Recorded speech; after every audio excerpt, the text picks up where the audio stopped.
Hey guys, it's Kanan, It's Jesse. and we are the Geeky Sane Couple, and welcome to our RWBY Volume 7, Chapter 10 overview slash analysis video. Before we start, I want to apologize for the reaction to this episode. A lot of things went wrong. Um, as a lot of you know, we were out of town this past weekend. We were at a convention. We got up Saturday. She had to be at the con for her judging by 2 o'clock, and just getting in the costumes, her getting her makeup done, just getting stuff ready. We did not have time to sit down in cosplay to watch the episode. Plus, with my Volume 7 Yang, sitting down Wasn't really an option. yeah, there's some kinks to it that we need to work out. Plus, I need to lose some weight. At least we have quite a bit of time till Colossal Con. Yeah, so. it's not till June, so we've got a lot of time to go. So yeah, we went the entire day. Like, was barely on Twitter. If I did get on Twitter, it was just to look at notifications. And we That didn't was it. refresh the page at all. No. We'd made posts and then exited out. That Yeah. was pretty much all we could do. I kind of avoided Facebook a little bit too. Instagram was a little bit easier to not see anything. So I kind of just stuck to those. And we did not actually get to watch the episode till like 3 a.m. in the morning. And that is because Saturday is the longest day to conventions. Like, we went to the rave, which lasts till 2 a.m. Something like that, yeah. One of our favorite panels started at 1 a.m. So, no, Which is an Ohio it was tradition. or was it midnight? When did that panel start? Or was it 11? It was 11. Okay. It's a Ohio tradition, and Yeah. this is just, it's a panel being over 18, you have to go. Yeah, it's hilarious. But we went to that, then we went and finished the rave till 2 a.m. We walked around for a little bit more, and then we were back at our friend's house by around 3. Well, by the time we got set up and everything, it was 3 a.m. The weather that weekend was really, really bad. The wind was terrible. It To was the knocking point- the internet in and Yeah, out. the wind actually messed with our reaction a lot. So yeah, it was 3 a.m. We were exhausted, so we were not as excited in the reaction as I would hope it would be. Still enjoyed the episode, but also apparently Jess told me during editing. Apparently, we don't know what happened, but the audio is really, really off in the reaction. Yeah, you can't hear us as well. I don't know if it was a combination of just because we didn't touch the settings. I don't know if it was a combination of just a different area, like in a different place. The settings are set to here, so Yeah. that and plus the birds in the background were kind of throwing things off a little bit. The episode seemed louder than Our friend usual, has but- pet birds. Yes, so and they weren't exactly happy because they get kept up when people come over, and well, they just decided to talk instead. So yeah, we're not proud of the reaction at all. Even though we've just started, we know it's probably crap. But it was just a combination of being exhausted, us being somewhere else, and just all that stuff. So But we made it work. yeah, hopefully you still enjoy it. So also, I think by Friday we will announce the winner of our giveaway. We're going to record the video tomorrow. By the time it fully uploads, it'll be Friday. So be on the lookout for that one. Make sure you watch the entire video because we will not announce the winner until the very end of the video. And it's not our last giveaway. I think to give us time to set up different rules, we'll probably do another giveaway at 200 subscribers. But anyway, let's get to the analysis. Okay, so the episode pretty much opens on a war zone. Mantle is being full out attacked by Grimm. Very, very full of Beacon, feeling like, except things go a tad bit better in this episode than it did in the Fall of Beacon.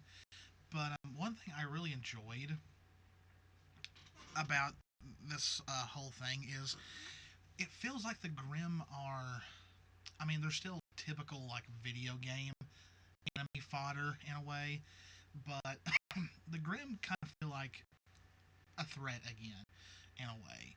Um, yeah, we get this really this first little montage of well, not really a montage, but this first little set of screens of like the Atlas military attempting to keep the Grim at bay. We also see some fighter jets flying in, also trying to help, though they're trying their best not to attack the Grim that are already in the city, because, like Clover said in last week's episode, um, it's hard to attack the Grim that are already in the city because they don't want to hurt the civilians. So, and of course, we see these poor Mantle civilians trying their best to get to safety. I really like this shot. It was a really cool shot of like the camera following the civilians running. It kind of gave a panicked like uh, feeling that we could potentially see all these people die on screen. And like right at the last minute, they avoid getting trampled by a Megaliath. And I really, really love the designs of these things. Like, the official RWBY Twitter posted about them, and I retweeted and said I pretty much said that these would be perfect in like a horror movie set during the Ice Age. Like to see these mammoth like demons in a way. And so we see the rest of this herd of these things coming in, and as you can see in the background, there's a bunch of them. Like, this is not good at all. These things could easily trample this city. Yeah. Um, Especially from what we saw before, how many of them are Yeah. in this herd. Like, there's like, and plus, there's sabers mixed in with this. There's even some, I forgot what they're called. They're Ursai, but they're a little bit stronger. yeah. I think there's a different name for them, and there's also the The pterodactyl-like looking ones. yeah, those things flying around. So yeah, there is a good bit of some new Grim plus some Grim we've seen before, but with slightly different um, designs. So it's a really cool little thing to see these Grim. So we have a saber. Like, I really love how the sabers look. I like saber-toothed tigers have always been one of my favorite prehistoric like Ice Age uh, mammals. So seeing these things, like you would think they'd be a greater threat than they are, but really, like as far as like the main cast goes, they're not. And of course, we have Nora, of course, being a classic Nora, saying "Here, kitty, kitty." And finally, some subtitles. Yeah, subtitles work this time around. And Nora squashes it, of course, and proudly just kind of goes, haha. yeah. So this was like it's not this exact screen, but this was pretty much the thumbnail for this episode. And of course, a lot of people blew it out of proportion what it meant. Like it seemed like it's a weekly thing. We get the thumbnail and people come up with all these theories, and we all end up being like 100% wrong. Now I'm gonna start gloating here in a little bit. This is the first part where I get to gloat. Before this episode dropped, and we saw that we had these three, I made a prediction that they were all going to split up into different teams, and I predicted the the team matchups. Yeah, the matchups. And of course, the easiest one was Nora, Weiss, and Marrow because we already saw them. So, and if you want to see if I really did predict this, go back and look at my Twitter like about last week, and you'll see that I perfectly predicted all of these. So this was a clip that Rooster Teeth released early, and it's Blake running from a Megaliath and these new-looking Ursai. Now, I think they're a different design. They might not be. I think it has been a long time since we have seen Ursai, so it might just be regular Ursai. That and updated like animation detail. Yeah, so yeah. So a lot of people were scared to death for Blake here. Me, on the other hand, I like just the look on Blake's face in this particular scene. She does not look panicked at all. And I was like, she's leading them. This is planned. Yeah, she's leading them into a trap. She's bait, pretty much. Um, did you get the screens of her using her clones? Yes, Blake, I got everyone I could see on screen. Blake uses 3 different clones, which is really, really cool. We've seen her use her clones, especially in Volume 6, like again in the fight against Adam, but it's been a while since we've seen her use Dust with her clones. She done it in the earlier volumes a lot. I can't remember if she did in 4 and 5. I don't think she did in 6. So we saw her use Fire Dust earlier in this volume. So she uses, I captured that one really well. But yeah, it was Fire Dust here. Here's some Lightning Dust and some Ice Dust. So yeah, it was really cool to finally see her use this. I was kind of happy to get this one because you see her. It looks like she left it where she was running, but then she's in the air, turned around. So I was kind of happy I got that. Yeah, it's a really cool looking shot. It's a really cool move by Blake. I'll have to try that again with HD images, but you know. And then it causes the Earthside to get trampled by the Megalith, which was kind of funny. So here and she uses her semblance again to disappear out of the way. And then Elm pretty much goes Hulk on this Megalith. I love her. Yes, I do too. And I laughed at this. I thought this was funny, just the way she stopped it. And it kind of, it's, feet overhead. But it makes you wonder, how freaking strong is this girl? Because she roots herself with using her semblance, and she lifts this thing up by its. She got hold of one of its tusks. No, she did this. She just has her fists against it, and the force of it caused it to go. But she throws it. Yeah, she does throw it. And then here comes Yang running. So I was happy here because I'm 2 for 2 now. I predicted it would be Elm, Blake, and Yang. So Yang... Yeah, she just kind of yeeted it up in the air. Yeah, Yang slides up underneath it, plants some of her bombs onto it, tells Elm to throw it up, and Yang activates the bombs. Really cool combination. So I was right that, Blake was pretty much leading them in to a trap. I did have a feeling it would be Yang who would take it out, but I didn't know exactly what Elm was going to be doing. So 2 for 2. I got Nora, Weiss, and Marrow right, and I got Elm, Blake, and Yang right. And of course, Blake is telling people to get to the nearest shelter, and Yang does make a point that the shelters are going to be filling up very, very soon. And Elm says, that's all we have. they just have to hold the grandma off. Yeah. And you didn't get it, but we did have another little soft B moment, them looking at each other. So here is one half. Here I was getting a little nervous because this was the one that I could have possibly gotten wrong, but I'll get to it later. But we have the team up, of course, of Clover and Crow, and Clover gets some new orders that we don't hear. A lot of people said it came off kind of foreboding, but I think I know what the orders were, and I'll get to it. Yeah, later. I think so too. It kind of makes sense. Yeah, I think it kind of makes sense what these particular orders were, and we'll only get to that part of the episode.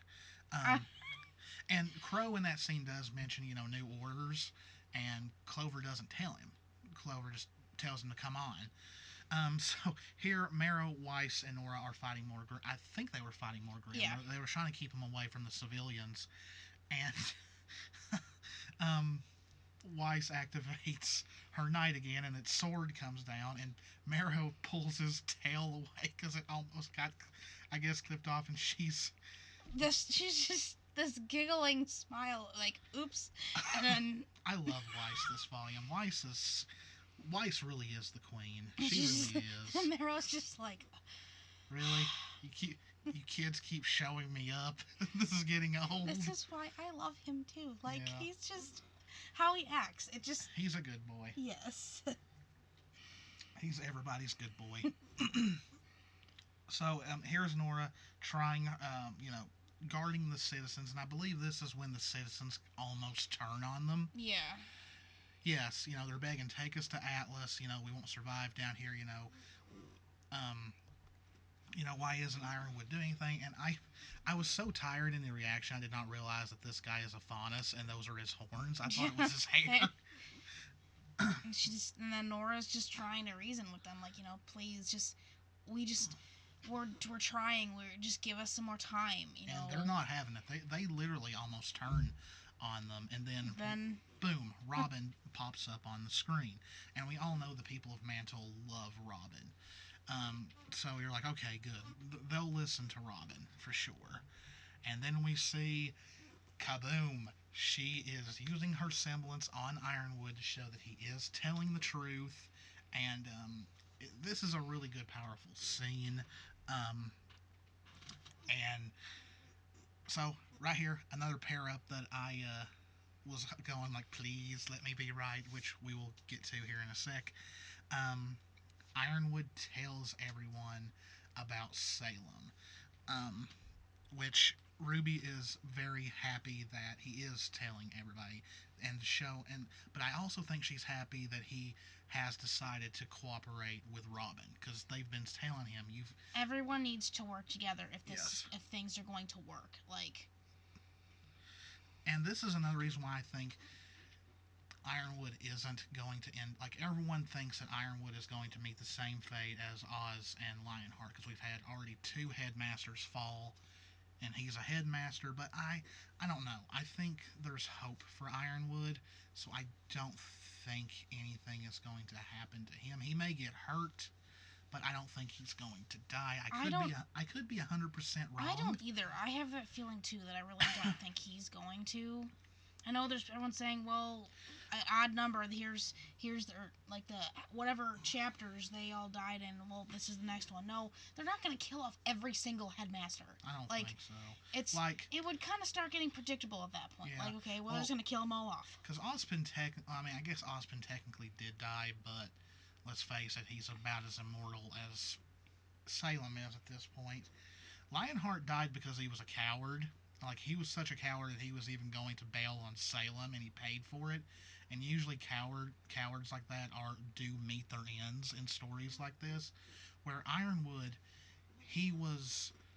If he would have kept going in that same direction, then yes, I could have seen him dying. But since he is coming up out of that and actually getting his head out of his ass, yeah, that he hopefully won't meet the same fate.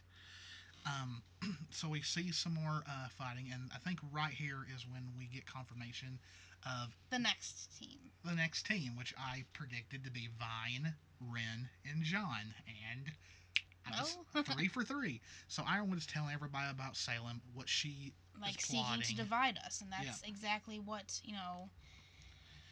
This was also another scene where you can see how strong Jean has become. Like, it's showing that he's really pushing himself, and then that's when we see all 3 of them. Yep, I was like, woo! Another one I was right about. And so I love that Vine uses his Stretch Armstrong semblance to pin all the Grimm against the buildings to keep them away from these people. And did it happen there? It happened after this. Okay, so now we go to the bad girls, where one of them is totally not going to turn on the other. Hint, hint. They're watching Ironwood pretty much spill all this, and he names Watts and Tyrion. And you can't see it in this, but Salem's eyes widen a bit. She's like, they're there. Cinder, whatever. It's getting late. Anyways, her eyes widen, and like they both have this look like, all right, they're here now. Mm-hmm. So like everything's because Cinder did turn on Salem pretty much. Yeah, and she doesn't know that Watts and Tyrion are there. So just like they don't know they're there. Yeah. And so here we do see hiding out, listening as well. And now knowing that they're done. Yeah, they know, like, Ironwood and the others know that they're there and that they're the ones responsible. Which is also good because it also clears Penny's name for the people of Mantle. And here, Ironwood is, trying to inspire everyone to not divide against each other and to unite, which is kind of what we do need right now, because it's been a very it's been not since the fall of Beacon. Everything has started. It just started dividing across the kingdoms, and it was causing more of a divide, and all the way up to this point. Now it's just which like Ironwood we need himself, to unite. which Ironwood himself did not help with the embargo and Atlas pretty much closing all of its borders and all that, but that's being rectified at this point. Oh, here it is. Yeah, it pretty much shows that Jean helping the kids at school was actually pretty good training because it helps him be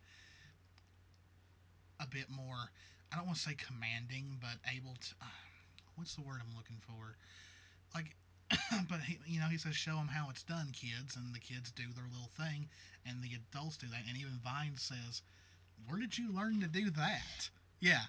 Yeah. Then another thing I'm noticing, and this goes with this, is through, and you'll see in later slides that, it seems that every one on the Aesops, with the exception of Clover, because he's already seen enough, at least for this, they're all starting to realize things within the teams, between Team RWBY and Juniper. They're starting to notice, there's not as much as a gap as there was, back in chapter 3. No, there's not. They're starting to see that they just do things a different way. Yeah, they've got a long way to go to be, still gain, but the thing is the Aesops are noticing, okay, that was really smart. It's making them rethink some things going back, and we'll touch on this again in later slides, that it's reaching back to after that first mission with them. Yeah. And so, and of course, to get the people out there even more safely, they use Ren's semblance to calm everybody down so they can get past the Grim that Vine is still holding back. And here is, see, a lot of people were confused here when Ironwood said that Amity Tower was now completed, which a lot of people were like, that doesn't seem possible because it still had a long way to go. Well, we learned the reason for this later. So yeah, he's pretty much coming out and telling them about Amity Tower, how it's going to be another communications tower, and Watts is actually pretty shocked about this. He's actually he says, "How did he get this past me?" Yeah, almost like Watts is kind of impressed with the whole thing, but it kind of makes things a lot interesting later on in the episode. And Robin, does say that she is siding with Ironwood here, and that she completely trusts, and goes with his plan entirely, and obviously because of her semblance, proves that, and that's I still think this was a great thing. Oh yeah, this was a really powerful scene. Yeah, right here. Yeah, I fully support General Iwan's plan. Yeah. Which now his plan is obviously redirected because now the things he knows, now he sees, okay, I should have been listening to everybody to begin with. So this is why a lot of things have changed. And I love when they have Robin say this, it has Nora watching them, because Nora has been very vocal about needing to listen and to work with Robin. So it's not really addressed in the show, but I that's what it is spelling to me. That's why they cut to this very specific scene of Nora standing in between them like this. I just think it's kind of maybe a little bit of symbolism there. Yeah. So Tyrion is not happy. He's not happy. No, he's saying, the Grimm should have destroyed everyone, and then they start plotting. Like, Watts is already, thinking of what he can do. Trying to use this to his advantage, not thinking that something's going to get in his way again. Yeah, and they start planning, which Robin is still talking in the background. Yeah, that's why I just... And she mentions about the Sector 17, I think. Yeah, and that she'll be seen in person. Or 7. Meaning she's coming down to Mantle. And this kind of fits into what they eventually start planning. Yeah. Which we're not going to spoil that right now. We're going to wait till we get toward the end. Watt says something like, if anybody could, cause more something like, cause more mayhem, wouldn't that person be you? In which Tyrion chuckles a little bit and says that he does have an idea, which we learn later in the episode. And yeah, later in the episode, we also learn, we'll touch back on why a lot of these things were said publicly, because they knew they'd hear. Yeah. So. And this leads back to the look that I had seen when they were watching. Cinder, says, I still can't believe the idiots beat us here, which she's talking about Watson Tyrion. I don't know if you got it. Okay, she says that Vacuo was supposed to be the next target. This goes back to Volume 6. Salem did mention Vacuo and the sword relic that's underneath Shade Academy. So yeah, Vacuo was supposed to be the original target, but since Cinder is no longer was not around Salem at all in Volume 6, she doesn't know that they decided to change plans and focus on Atlas because that's where Ruby and all of them were heading. I'm guessing Cinder doesn't realize that Salem knows where Ruby and all them are. I'm guessing. I mean, I don't know. I can't think of any other reason why she would be shocked that Watson and Tyrion are there when Ruby and all them are there with the relic. So, I don't know. Maybe I'm missing a step here, but it does seem like a little weird there. And so, Cinder and Neo know that Oscar has got the relic. So she tells Neo to find him and take it from him, and we get this little montage of her transforming into Ruby. And she says, no, we get what I need first. So, is she talking about the relic, or is she talking about the Winter Maiden? Cinder is like, I don't know if I'm just not getting what's supposed to be happening, but it's like, first she tells her to get the relic, which using a disguise as Ruby would do that. There's only one problem to that. I've seen some things. She can't talk. Yeah. And Oscar's gonna, when Oscar says something to Ruby and she doesn't, like this Ruby, and doesn't answer, then he's gonna know something's wrong. A lot of people think she's gonna kiss him to distract him. I don't know. But here's the thing. She tells Neo to get the relic, but then she transforms, like, of course her plan is to disguise herself as Ruby to get the relic. But Cinder says, no, we get what I need first. And I'm guessing that means the Winter Maiden. Yeah, so why is she mentions that. I know, but so why is she telling her to get the relic, then no, we get the... okay, maybe she meant once we get the Winter Maiden powers, then go after him, maybe? I'm guessing. It kind of seems like Cinder is flip-flopping here. She's let's see how to put this. Because of how things are going, she's getting more...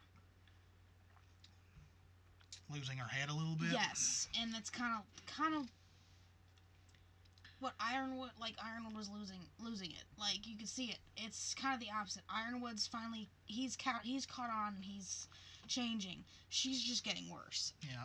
Which that's usually bad signs. I love the annoyed look that Neo gives her. I really do think Neo is eventually going to get tired of Cinder, and it's just going to... Like, everyone is calling that she's going to backstab her. I'm sorry, I hope she does. I kind of hope she does, too. So, I mean, they're still plotting, so really, one of two things is going to happen. They're either going to split, and Neo goes after Oscar, and Cinder goes after the Winter Maiden, or they're going to try and do each one first. Like, go after the Maiden first, then go after Oscar. But either way, she's losing her mind even more, and that's usually flags right there. Yeah. That's not good. So that puts both Oscar and Winter in trouble, because we don't see Winter, I don't think, this whole entire episode. So we're guessing that she is with the Winter Maiden at this point. Oscar is back at Atlas Academy, also keeping the relic safe. So I've kind of got a theory of what might happen, but we'll see. Now here we see more ships coming in to get the people of Mantle out. Here we see Weiss Amaro and May and Fiona in the background. The Happy Huntresses are apparently helping as well. And they start loading civilians into the ships. And here comes Penny. And then, okay, so I don't know exactly what was said because, once again, it was late. I was tired. Unlike the others, Blake is actually on the ship helping civilians in. Now, usually, when you're evacuating civilians, you want to keep them guarded. And yeah, they've got the Atlas guards in there, but you would think in this case they would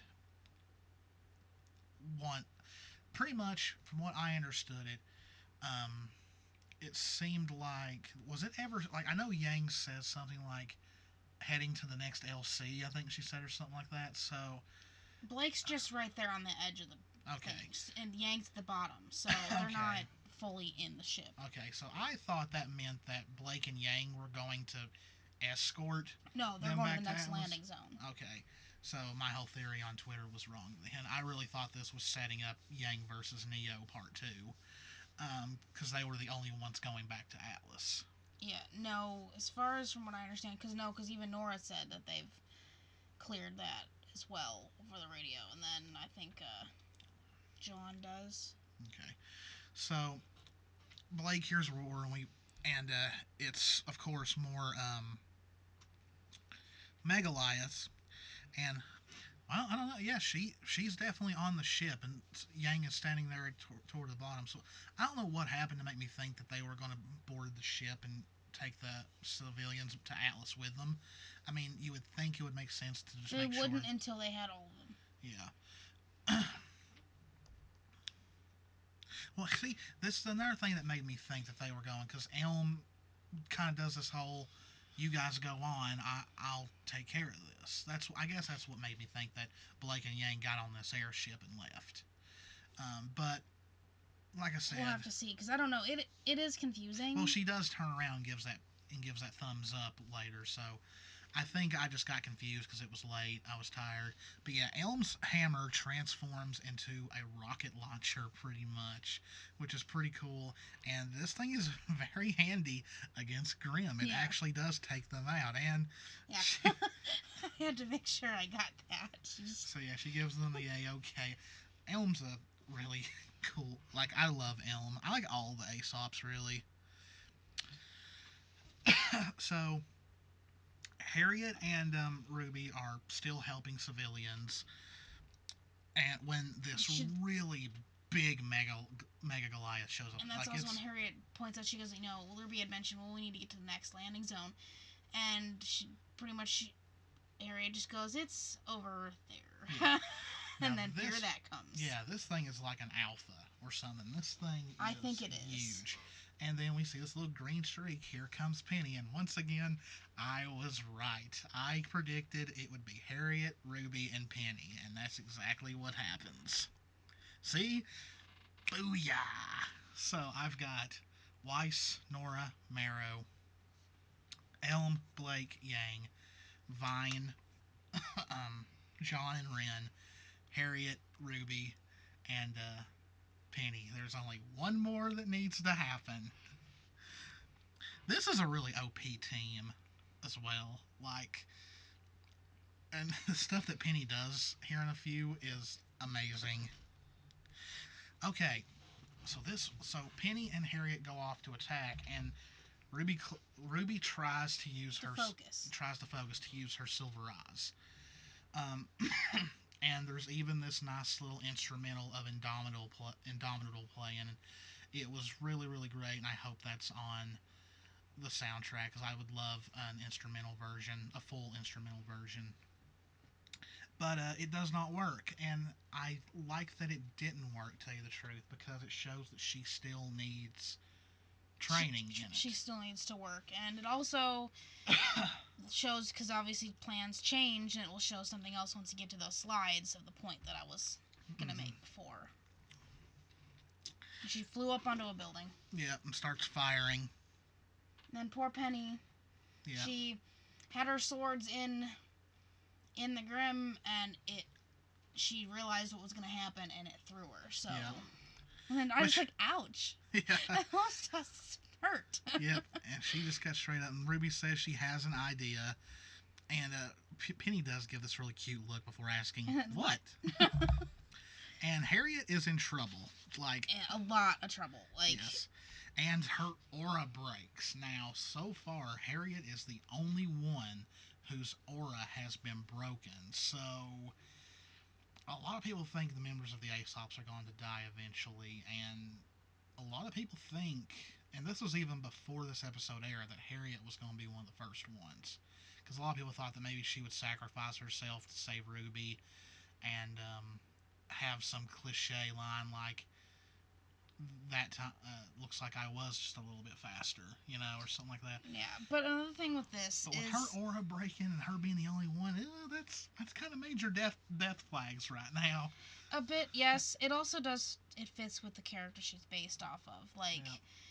So I mean, it fits with that, and like this is the turning point of where things like. The look in her face, yeah, she doesn't really say much, but the look in her face changes from that first episode where they fought together, and the comments she made. Mm-hmm. So this is where I was talking about all the Aesops that we saw. They're all starting to have some realization with some things. Like, they're seeing things with these teams. Like, it's maybe something they've not really seen, because obviously this thing was coming for her, and Penny saves her. Yeah.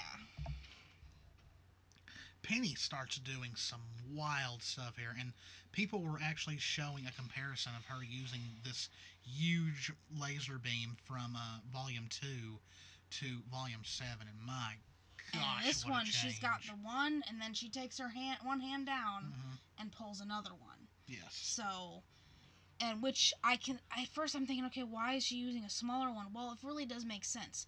She's blocking the one with the bigger one. Yeah. She's burning a spot on the tusk with the other, which makes a weak point, which Ruby uses to her advantage. Yep. She snaps the tusk right off.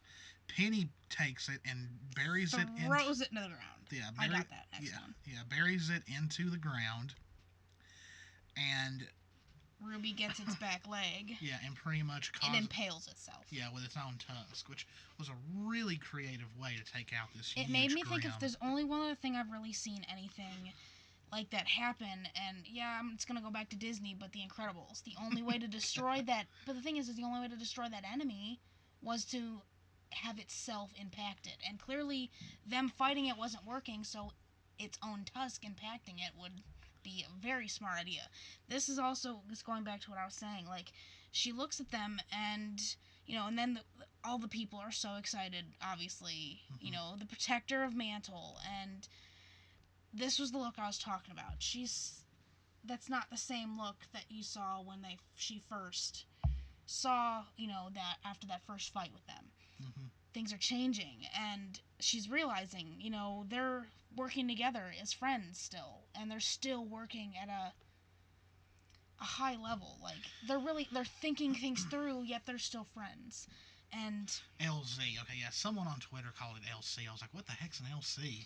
Yeah, but it's hard to see because it's blurred, but she gives Penny a small smile. Yeah. And then to see Penny's so happy, this made me so happy to see, and... Little nuts and bolts moment there. Okay, here's where I was getting excited. Because Penny also reported back to her. So here's where I was getting excited, because so far I was 4 out of 5. We had not seen Clover and Crow for a while. I was like, what's gonna happen? Because Robin separates herself from this group. She said she's gonna go, you look for stragglers, and this is where you see her down there running off, and then look who's in the background. Yeah, so this is where we learned that, I guess, possibly Tyrion's idea was to murder Robin. Murder pretty much the people of Mantle's Hope. Pretty much. Yeah. And for such a little bird, I really love that. I love it in shows like this where if a character's name is kind of based off of an animal or something, like with Robin, for such a little bird, and of course the original spelling for Robin Hood and all that. So Tyrion tries his little intimidation tactics, catching one of her arrows with just his fingers on. Just like moving to miss the shot she fired the first time. Yeah. And then you see this. I almost lost it because I said on Twitter that it would be Clover and Crow, then Robin who would join up, who would come later. And that's exactly what happened. Yes, I was so freaking right. I got all 5 teams right. I was so happy. This is like it. I know it's not a huge like story important thing to get right, but this was like the first big theory that I've been right about. So I'm gonna toot my own horn as much as I can. So I love how Robin says this, that she really wanted to pummel him on her own. But then she says, but Ironwood insisted I shared. Yes. Which, now we're learning, apparently there's quite a few people that have obviously had some run-ins with him. Yes, yes, right here, Clover says, well, you're not the only one with a grudge, which Crow says, to get in line. You're both going to have to get in line. Yeah, because everybody's been wanting to see Crow versus Tyrion again, because he must die because of Tyrion, so... But here's the thing. I want to know what happened to Clover. Yes, everybody's wondering, what is the grudge that Clover has against Tyrion? Now, could Clover have been the one who busted him originally? Like when they first started out, because we know Clover's pretty close to Crow's age, and I'm wondering about Robin too, because Robin pretty much from what she said, she's got a grudge too. So everyone's had to have some type of run-in. Yeah. Well, I think Robin's grudge comes from him killing her supporters at the rally. Clover though. I've seen other, because everyone's pretty much jumped on the bandwagon that Clover is gay. So a lot of people want to, did Tyrion kill a former lover of his? But also it begs the question, in the opening, we already knew about Crow and Robin versus Tyrion. Where's Clover in the opening? Now, here's my theories. Either the most likely is that they didn't include him because of spoilers. I think that was it, because they did the same thing with Blake's gamble. So I think maybe it was just to avoid spoilers, because maybe they wanted to keep the whole mystery of, can we trust the Aesops and all that. I think so, yeah. Another reason, is maybe he gets hurt. Some people think he may get killed. Then there, of course, there's the traitor theory, but I more than likely think it was hidden. I think it was just hidden for spoilers. Because of things, we don't know what's going to happen, but I really don't think, especially since Crow pretty much just found somebody, not in a romantic sense, like, if it goes that way, okay, that's awesome, but the semblance thing, like the connection that they have, because now that he's sober and things are the balance. It would provide really good angst, though. Yes, but don't you think Crow's had enough? Yeah, he's had enough. For a while, like, he needs something. Yeah, like we've said before, if Lucky Charms isn't romantic, he needs a bro. So once again, I want to clarify, all 5 teams, I was right. I got that. So we see a ship going up to Amiri. It's just another one's heading up there, and okay, I thought maybe that was. No, it was just them heading up. I think. So here we see that, of course, Watts has made his way up to Amity Tower, and of course, he's probably going to try and sabotage it. So he says, although I wouldn't exactly call it finished. So he was looking up the thing. This will work nicely, pretty much, and but I wouldn't call it finished. Then the doors start slamming shut, and boom, Ironwood surprise has trapped him. Thing is he knew he'd run into Ironwood, but the way he acted, he didn't expect that to happen. And I love this. He fell right into Ironwood's trap. And he looks brilliant hacker, doctor fell for the bait. And it's hard to read his emotion, because obviously he just always looks like he's menacing and up to something. Mm-hmm. But the thing is he was really caught off guard. Like Mhm. the fact the door started shutting, Mhm. and then he's realizing now, well, I just screwed up. I walked into a trap. Mhm. Yeah. As he thought he's been sneaking around, getting away with everything, and he thought he could sneak in, rig what he wanted, and get out. And clearly, because he thought he'd still remain undetected enough Mhm. with everything, and because that's why he was telling him to stay in Mantle, like keep focus on Mantle. He thought maybe Ironwood would follow that, but nope. I just realized Ironwood's got his little flappy cape or flappy jacket off. I just now realized that he doesn't have the coattails. No, he's the coattails are gone. We get our 2000th superhero landing in RWBY. Yes. I had to capture that just because Youngster I've does it always better. I've always liked Ironwood though, so So I'm like, oh my gosh, is Watts really going to throw down? Because he tosses his bag away, and he starts. Shows those little rings that he's got. Yeah, so. And activates it. Yeah, he starts, and he starts manipulating the arena and all that, and I so did not catch that he's got a dust shield. I bet it's because of those rings. Yeah. It's all in his rings that are caught that he's been doing that. You were always a pain in the ass. That was so great. So this is the first time since Volume 3 that we're going to see Ironwood in action. So it's always amazed me how basic his weapon is. So like this whole sequence of the arena changing was such an improvement from Volume 3. This was like the floating platforms and all that. It's almost like they're inside a computer or something. It's he pulled all the block pieces that creates each section and manipulated them to just come out of them. Yeah, it's like they're inside a computer. Like it's like Tron and RWBY crossover. And we finally get to see that Watts does in fact have a weapon, and boy, what an intricate weapon it looks like. This thing has like how many chambers on it, and I think it has 2 or 3 rows. And then all that, as a cosplayer, I can already see how complicated that is, and I already know what I want to make it with if anyone wants it.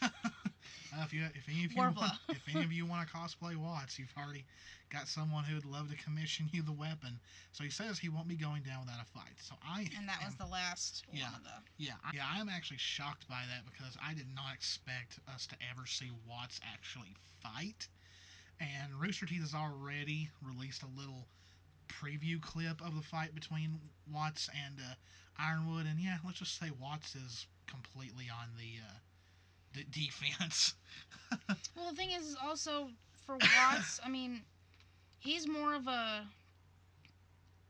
He's a hacker. Yeah, he's more of a hacker, so he's not one that's trying to turn around and just. Well, who knows? He might be. He might be pretty good at fighting, but I mean, like his strong points though are hacking and manipulating what he can. Yeah. So if those rings get destroyed. Yeah. So here's my predictions as far as what's going to happen to the villains. I think Ironwood's going to beat Watts, but Watts is going to get away. Of course he would. I think he is sowing some death flags, though. I think Tyrion's done. That was another huge death flag. Between the two of them, you can see both, but Tyrion, I think, is going first. If it remains Robin, Crow, and Clover versus Tyrion, Tyrion's done. There ain't no way.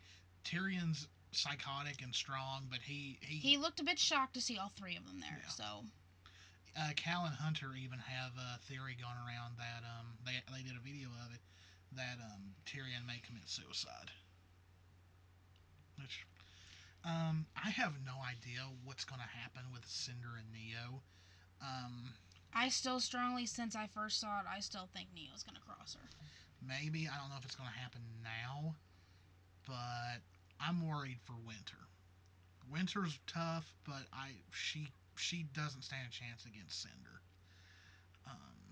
So I'm kind of worried what may happen to Winter. The whole Neo and Oscar thing could go several ways. I do not think at all that Oscar stands a chance against Neo by himself. this may be a great opportunity for Oz to come back. Yeah, that and another thing I'm thinking is like, Because I was convinced that Blake and Yang got on that airship with the civilians to take them to Atlas as a precaution. which may still be a thing, And but that, we don't know. And that once they got there, we would have the potential to see Blake and Yang versus Neo again. Because everybody wants to see that rematch. Because that's the one fight, like true fight, where Yang got completely outclassed. Yeah, she got knocked out. Yes. And that was where we had the first glimpse of Raven. But so I was thinking, because Barbara almost let it slip that Yang screams at some point in this volume and saves someone. And Miles tried to cover for her and says, oh, well, she ends up saving someone else entirely. And many believe that it is Blake. And so I thought if they did go back to Atlas, that maybe Yang would see Neo dressed as Ruby up there and be like, that's not Ruby. Yeah, you know. That's the thing is I think either way, I mean. But anyway, she would go after her, and Blake and Yang would somehow get separated. Blake would run into Neo first. Neo would hurt Blake, and then that's where you would get the scream from Yang, and then Yang versus Neo Part 2. If it does happen, I think it'll be a draw this time because Neo won the first one, and then we'll get a fight later in the series, and Yang will finally beat Neo. But I mean, who knows? It's not like they've really been building up a fight between Yang and Neo. It's just that that I don't really count losing her arm to Adam as a fight. No, it was a cheap shot, pretty much. Pretty much. Where her fight with Neo, that was Yang's first big fight against a villain, and she lost. Like, she didn't lay a hand on Neo. So that's where I think a lot of people are wanting Yang and Neo to fight again. But who knows? Like, another thing though with the whole Neo as Ruby thing, the way Cinder talks about Oscar. One, she doesn't even know his name. So she's probably expecting this, little child just to to have this. And she doesn't know that Oz is back. Yeah, she does. Oh, she does. I couldn't remember. That was in volume 5. But the thing is she's just thinking, this she knows it's Oscar too. Yeah. Well, the thing is she's just thinking at this point it's gonna be just easy. Just take it from him. Like, it's a child. Yeah. He can't have the strength of Oz. So. Well, as far as she knows. That's what I'm saying. She just thinks it's gonna be okay. Well, just take it. It'll be easy. Yeah. He's a little kid. Well, I mean, Oscar, like. She's not seen him develop. Well, I mean, yeah, but at that time, Oz did take control of Oscar's body in Volume 5 while they were fighting at Haven. But I don't think Cinder really. I think by the time that happened, Cinder had already went down into the vault. Yeah. So I don't. But she knows that Oscar is Ozpin. So I don't know. I think it might be a little bit of arrogance on Cinder's part, or she's just. But here's the thing: she knows that Neo doesn't know who Oscar really is, so she may be just setting up Neo. That's possible too. Thing is, the Cinder's out for herself, regardless of working together with Neo. Yeah. So she's pretty much using Neo as a way that she can kill Ruby, which is against what Salem wants, apparently, because Salem doesn't want Ruby to die. And the other thing is she's using the other reason you can know she's using Neo, because Neo can change things. Mm-hmm. Neo can hide things. So she is really using her. I don't know if it'll come to a head this volume because we've only got 3 episodes to go. And like I said in our, I think it was our chapter 9 overview. It was either the overview or the reaction. But last time I heard, Jessica Nigri, she's only signed to Volume 8. Unless that's changed, unless they've signed something else. But also would play in with Volume 8 could more than likely be Cinder's downfall, but we don't know yet. But that would make sense with seeing some of the start of Death Flags for her, because if it's only if she is only there till 8, then a lot of people starting point of things. A lot of people don't like Cinder because we still to this day don't know her story. Like it's been almost 7 years pretty much, and we still do not know a lot about Cinder. A lot of people can't stand Cinder. Maybe next episode we'll learn something. Like but that would also be a huge death flag right there. Yeah, like the only thing we really for sure know about Cinder, besides the flashback episodes back in Volume 3, is that, according to the companion book, she's pretty much Cinderella who didn't escape the stepmother and the stepsisters. That's really all we know. We don't know why she wants this power, what she really wants to do with it. At this point, I think she's just using Salem as well to get what she wants. She wants power at this but point. we don't know why. I know, we don't know why. But that's why a lot of people can't stand Cinder. The only thing I can think of is, obviously, if you go for the the whole story of Cinderella, and that she didn't get away like, the real Cinderella did, that's where everything, okay, well, I'm going to start making people pay. I suffered, so now you're going to suffer. I want the power, and I'm going to make you all suffer. That's kind of where I'm getting that mentality, which she's kind of showing that. So, who knows? I mean, we'll definitely learn in a couple of weeks once this volume wraps up, and who knows, we might have to wait till Volume 8 to figure out some more stuff. Like, if they end this volume with Salem arriving with her Grimm, I am going to be so mad, because that is going to be one heck of a long hiatus. I do not like cliffhangers when the villain shows up, and then you've got to wait almost a year to see the conclusion. Well, that was our Chapter 10 overview and analysis. Hope you guys enjoyed it. If you did, please subscribe, hit that notification bell. Think about supporting us on Patreon. Follow us on Twitter. Check us out on Facebook. Check out our Etsy store, our Square store. And we will see you guys in the next one. Bye. Bye.